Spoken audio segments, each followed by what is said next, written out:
everyone! You've talked to me on Twitter and you have read my blog posts. A lot of you have read my blog posts. I've only had it for a few months and I'm getting really close to the 1,000 mark, which is very exciting. So thank you everybody who's been reading it. I look terrible right now for a multitude of reasons. One, I decided that for my first video I should do a tutorial, and the other reason I look so bad is because I'm still in the process of getting my new camera and light, so right now I'm recording on a computer that only costs $200. I don't know about you, but I was extremely excited about the Urban Decay Through the Looking Glass eyeshadow palette. I'm probably an eyeshadow addict at this point. So I am going to have a lot of fun showing you how to do an exciting look with their newest palette. So let's just dive right in. First things first, I'm not sure if they're showing up, but I do have acne scars, so I'm going to use a little bit of concealer. My favorite at the moment is Kat Von D's. This you want to use sparingly. It's extremely thick. It's very, very full coverage. The fullest coverage I have ever seen in a concealer.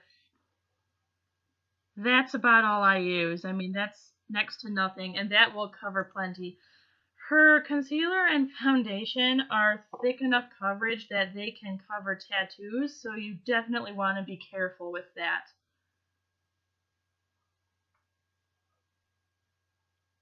I don't use this under my eyes because I have a very specific concealer that I use for that area. I tend to have this one crease just because of the consistency, and when you're doing your under eye area, you tend to want to go a shade or two lighter, not darker, like this is on me. Okay, next, foundation. Again, it's Kat Von D Lock-It.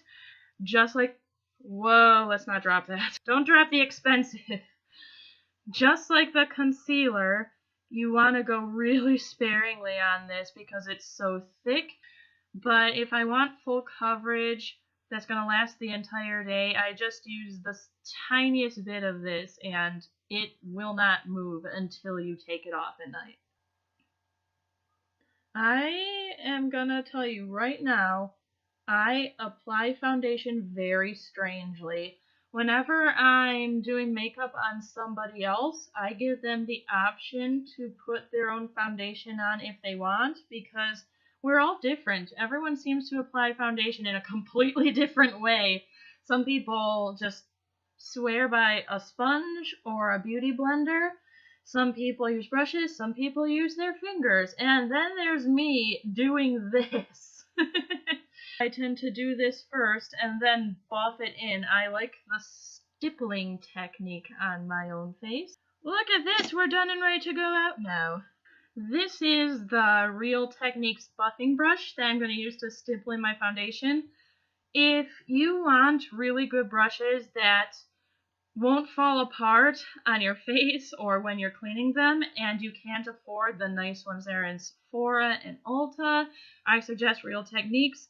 These poor little guys get scrubbed vigorously almost on a daily basis, and not a single bristle has fallen off.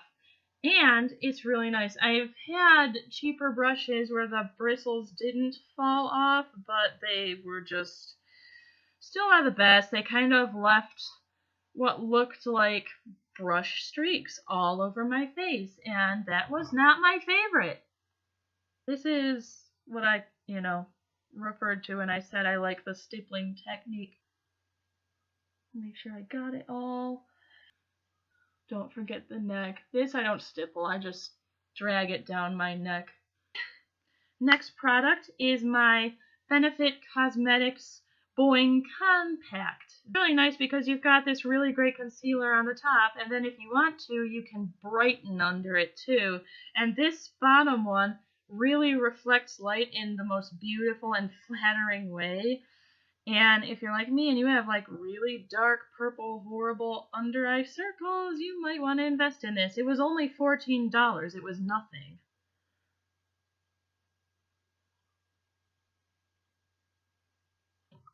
You probably noticed that the products that I apply directly to my face are not cheap.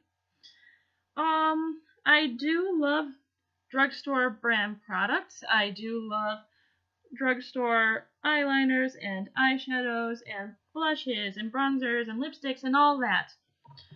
But when it comes to foundations and concealers, what's going directly on your skin, spare no expense. I'm dead serious about that. I mean, you can accidentally damage your skin so easily. I'd rather feel confident knowing that even though I spent a little bit more on this, I'm not going to have a nasty reaction to it. Oh, I love the next product. We're going to dive right into contouring next.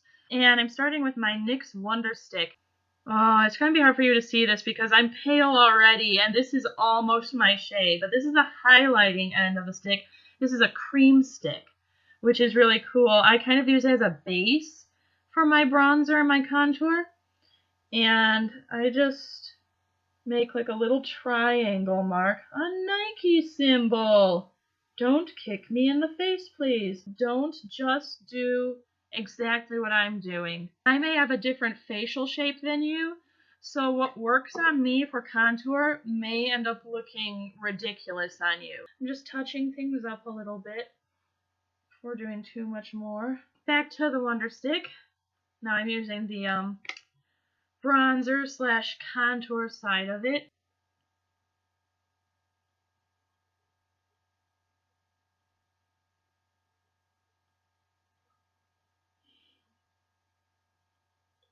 I am a fish.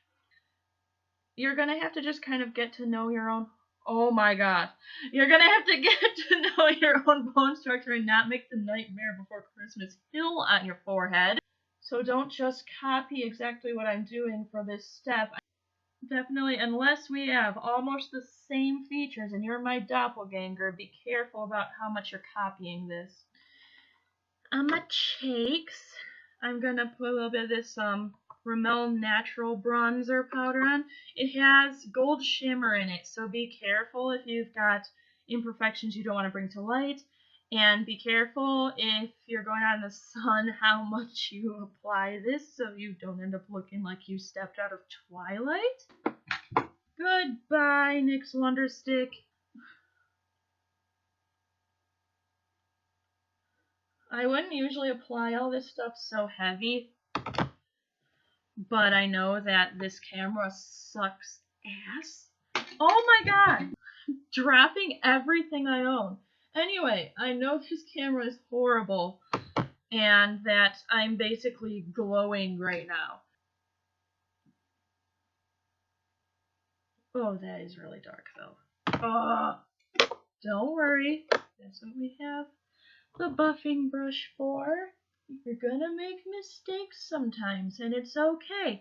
I'm not going to edit out my mistakes because even though I've done makeup for a long time and I apply on other people, I'm a human being, and I accidentally do stupid things sometimes. Okay, next. Highlighter isn't highlighting as much as I want, so I'm using my NYX Born to Glow Liquid Illuminator. This is the most beautiful product I've ever used. Sometimes I actually add this to my foundation, and it just gives your skin this gorgeous, effortless looking glow. Today I'm just using it as a highlighter. My only issue with this product is the fact that there isn't much of it. And it's already in the fart sound stage. I've had it for maybe a month. I'm kind of sad that I'm going to have to keep on getting so many. I wish it was bigger. Buff it in again, guys.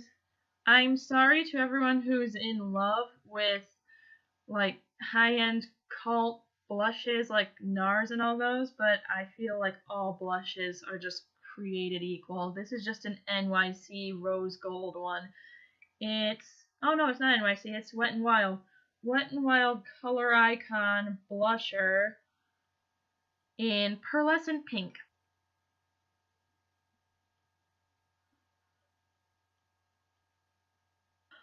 Finally, time for the eyeshadow. Here it is, through the looking glass. Gorgeous palette, and it's huge. I have the Urban Decay Ammo palette, and I expected the shades to just be like basically the size of my Estee Lauder palette. No, huge difference. This is like double the size of it. I always saturate my brushes when doing eyeshadow. It just makes the colors pop a lot more and last a lot longer. And over my eyelid, I'm applying the color Lily, which is a really gorgeous pearlescent pink type color. I thought it was white when I first saw it, and then when I put it on, it has this gorgeous light pink sheen to it. So pretty. Oh my gosh, it looks like that eye is closed and the other one's open. I'm having a stroke. I'm going to add the color Cake to my crease.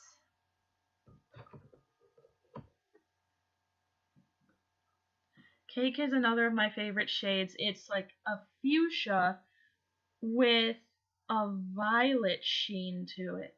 They just, so many of these colors have these beautiful sheens to them that you're not expecting. Yeah, I'm doing this kind of in a sweeping motion. Try to think of like your windshield wiper when you're doing your crease, because the crease, in my opinion, is the most difficult part of any eyeshadow application.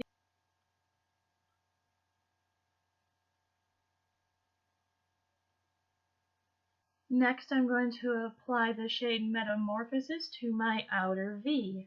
Metamorphosis I haven't tried yet, but it looks like an absolutely beautiful blue shade that's unlike any blue I've ever tried before.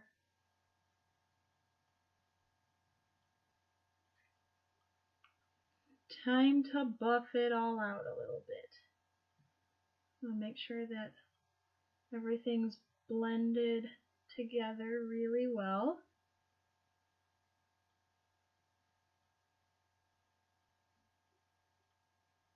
Oh, once my best friend is here to help me record videos, I'll be able to close in on my eyes a bit more. Next, I'll be applying the color Duchess to the outer crease of my eye.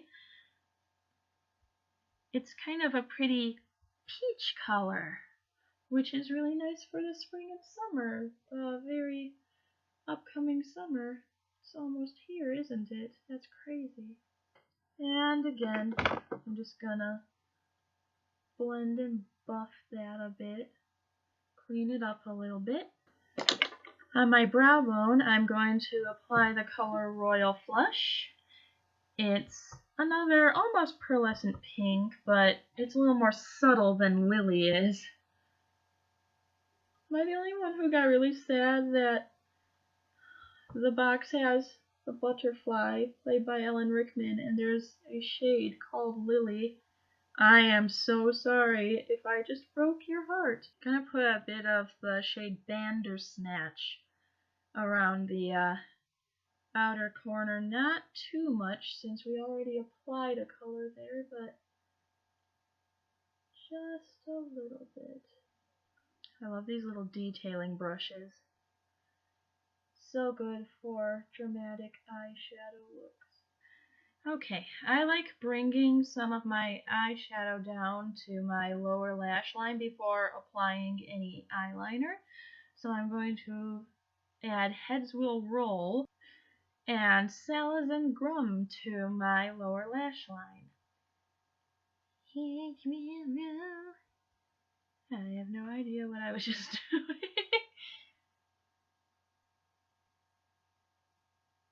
Oh, that's gorgeous. Salads and Grum.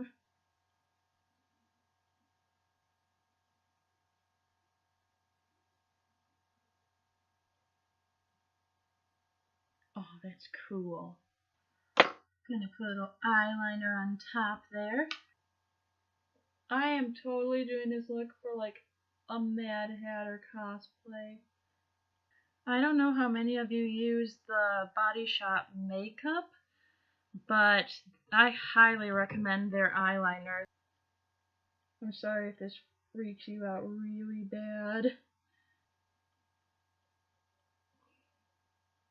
And now, time for some mascara. I like the Rimmel London Scandalized Rockin Curves. I've been using Rimmel London's mascara since I first started getting into makeup when I was really young. It's extremely affordable, but extremely good quality. I mean, I think that sometimes when I at least have a new tube of this and not this old one that's almost dried out, it makes me look almost like I have false lashes on. It's amazing. You know what? Let's go big or go home and use a purple lipstick.